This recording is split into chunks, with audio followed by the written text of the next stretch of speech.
Hello दोस्तों, मेरा नाम है प्रीतेश। तो कैसे हैं आप सब? मैं आशा करता हूँ कि आप सब अच्छे होंगे। आज हम श्रीमद् भगवद गीता का 13वां अध्याय देखेंगे, जिसका नाम है क्षेत्र क्षेत्रज्ञ विभाग योग।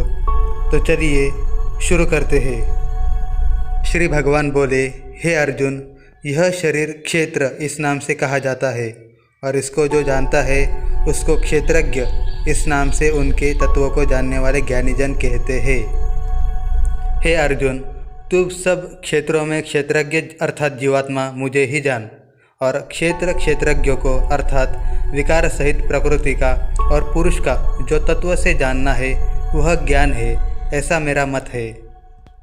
वह क्षेत्र जो और जैसा है तथा जिन विकारों वाला है और जिस कारण से जो हुआ है, तथा वह क्षेत्रज्ञ भी जो और जिस प्रभाव वाला है, वह सब संक्षेप में मुझसे सुन। यह क्षेत्र और क्षेत्रज्ञ का तत्व ऋषियों द्वारा बहुत प्रकार से कहा गया है और विविध वेद मंत्रों द्वारा भी विभागपूर्वक कहा गया है, तथा भली भांति निश्चय किए हुए युक्तियुक्त ब्रह्मसूत्र के पदों द्वारा भी कहा गया है। 5 महाभूत, अहंकार, बुद्धि और मूल प्रकृति भी, तथा 10 इंद्रियां, एक मन और 5 इंद्रियों के विषय अर्थात शब्द, स्पर्श, रूप, रस और गंध, तथा इच्छा, द्वेष, सुख, दुख, स्थूल देह का पिंड, चेतना और धृति, इस प्रकार विकारों से सहित यह क्षेत्र संक्षेप में कहा गया है।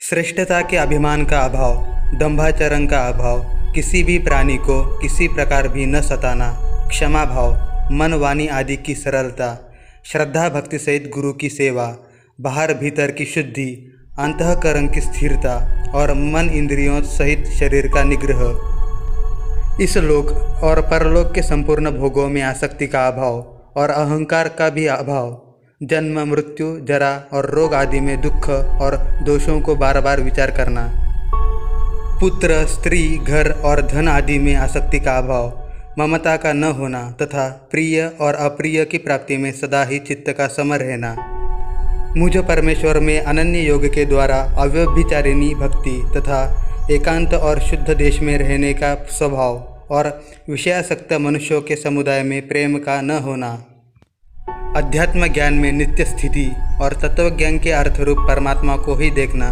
यह सब ज्ञान है, और जो इससे विपरीत है वह अज्ञान है, ऐसा कहा है। जो जानने योग्य है तथा जिसको जानकर मनुष्य परमानंद को प्राप्त होता है, उसको भली भांति कहूँगा, वह अनादि वाला परम ब्रह्म न सत ही कहा जाता है न असत ही। वह सब और हाथ पैर वाला, सब और नेत्र, सिर और मुख वाला, तथा सब और कान वाला है, क्योंकि वह संसार में सबको व्याप्त करके स्थित है। वह संपूर्ण इंद्रियों के विषयों को जानने वाला है, परंतु वास्तव में सब इंद्रियों से रहित है, तथा आसक्ति रहित होने पर भी सबका धारण पोषण करने वाला और निर्गुण होने पर भी गुणों को भोगने वाला है। वह चराचर सब भूतों के बाहर भीतर परिपूर्ण है और चर अचर भी वही है, और वह सूक्ष्म होने से अविज्ञेय है, तथा अति समीप में और दूर में भी स्थित वही है। वह परमात्मा विभाग रहित एक रूप से आकाश के सदृश परिपूर्ण होने पर भी चराचर संपूर्ण भूतों में विभक्त सा स्थित प्रतीत होता है, तथा वह जानने योग्य परमात्मा विष्णु रूप से भूतों को धारण पोषण करने वाला और रुद्र रूप से संहार करने वाला, तथा ब्रह्मा रूप से सबको उत्पन्न करने वाला है। वह पर ब्रह्म ज्योतियों का भी ज्योति एवं माया से अत्यंत परे कहा जाता है। वह परमात्मा बोध स्वरूप, जानने के योग्य एवं तत्वज्ञान से प्राप्त करने योग्य है और सबके हृदय में विशेष रूप से स्थित है। इस प्रकार क्षेत्र तथा ज्ञान और जानने योग्य परमात्मा का स्वरूप संक्षेप से कहा गया। मेरा भक्त इसको तत्व से जानकर मेरे स्वरूप को प्राप्त होता है। प्रकृति और पुरुष, इन दोनों को ही तू अनादि जान, और राग द्वेषादि विकारों को तथा त्रिगुणात्मक संपूर्ण पदार्थों को भी प्रकृति से ही उत्पन्न जान। कार्य और करण को उत्पन्न करने में हेतु प्रकृति कही जाती है, और जीवात्मा सुख दुखों के भोक्तापन में अर्थात भोगने में हेतु कहा जाता है। प्रकृति में स्थित ही पुरुष प्रकृति से उत्पन्न त्रिगुणात्मक पदार्थों के भोक्ता है और इन गुणों का संग ही इस जीवात्मा के अच्छी बुरी योनियों में जन्म लेने का कारण है। इस देह में स्थित यह आत्मा वास्तव में परमात्मा ही है। वह साक्षी होने से उपदृष्टा और यथार्थ सम्मति देने वाला होने से अनुमंता, सबका धारण पोषण करने वाला होने से भर्ता, जीव रूप से भोक्ता, ब्रह्मा आदि का भी स्वामी होने से महेश्वर और शुद्ध सच्चिदानंद घन होने से परमात्मा कैसा कहा गया है। इस प्रकार पुरुष को और गुणों के सहित प्रकृति को जो मनुष्य तत्व से जानता है, वह सब प्रकार के कर्तव्य कर्म करता हुआ भी फिर नहीं जन्मता। उस परमात्मा को कितने ही मनुष्य तो शुद्ध हुई सूक्ष्म बुद्धि से ध्यान के द्वारा हृदय में देखते हैं, अन्य कितने ही ज्ञान योग के द्वारा और दूसरे कितने ही कर्मयोग के द्वारा देखते हैं, अर्थात प्राप्त करते हैं। परंतु इनसे दूसरे अर्थात जो मंद बुद्धि वाले पुरुष हैं, वे इस प्रकार न जानते हुए दूसरों से अर्थात तत्व के जानने वाले पुरुषों से सुनकर ही तदनुसार उपासना करते हैं और वे श्रवण परायण पुरुष भी मृत्युरूप संसार सागर को निस्संदेह तर जाते हैं। हे अर्जुन, यावन मात्र जितने भी स्थावर जंगम प्राणी उत्पन्न होते हैं, उन सबको तू क्षेत्र और क्षेत्रज्ञ के संयोग से ही उत्पन्न जान।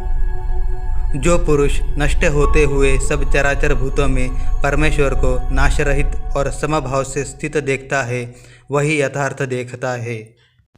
क्योंकि जो पुरुष सब में समभाव से स्थित परमेश्वर को समान देखता हुआ अपने द्वारा अपने को नष्ट नहीं करता, इससे वह परम गति को प्राप्त होता है। और जो पुरुष संपूर्ण कर्मों को सब प्रकार से प्रकृति के द्वारा ही किए जाता हुआ देखता है और आत्मा को अकर्ता देखता है, वही यथार्थ देखता है। जिस क्षण यह पुरुष भूतों के पृथक पृथक भाव को एक परमात्मा में ही स्थित तथा परमात्मा से ही संपूर्ण भूतों का विस्तार देखता है, उसी क्षण वह सच्चिदानंद घन ब्रह्म को प्राप्त हो जाता है। हे अर्जुन, अनादि होने से और निर्गुण होने से यह अविनाशी परमात्मा शरीर में स्थित होने पर भी वास्तव में न तो कुछ करता है और न लिप्त ही होता है। जिस प्रकार सर्वत्र व्याप्त आकाश सूक्ष्म होने के कारण लिप्त नहीं होता, वैसे ही देह में सर्वत्र स्थित आत्मा निर्गुण होने के कारण देह के गुणों से लिप्त नहीं होता। हे अर्जुन, जिस प्रकार एक ही सूर्य इस संपूर्ण ब्रह्मांड को प्रकाशित करता है, उसी प्रकार एक ही आत्मा संपूर्ण क्षेत्र को प्रकाशित करता है। इस प्रकार क्षेत्र और क्षेत्रज्ञ के भेद को तथा कार्य सहित प्रकृति से मुक्त होने को जो पुरुष ज्ञान नेत्र द्वारा तत्व से जानते हैं, वे महात्मा जन परम ब्रह्म परमात्मा को प्राप्त होते हैं। इस प्रकार श्रीमद् भगवद गीता का 13वां अध्याय, जिसका नाम है क्षेत्र क्षेत्रज्ञ विभाग योग, समाप्त हुआ। आपको यह वीडियो कैसे लगी मुझे कमेंट करके ज़रूर बताइए। और अगर आप इस चैनल पर नए आए हैं तो इसे सब्सक्राइब करना ना भूलें। तो मिलते हैं अगली वीडियो में। जय श्री कृष्णा।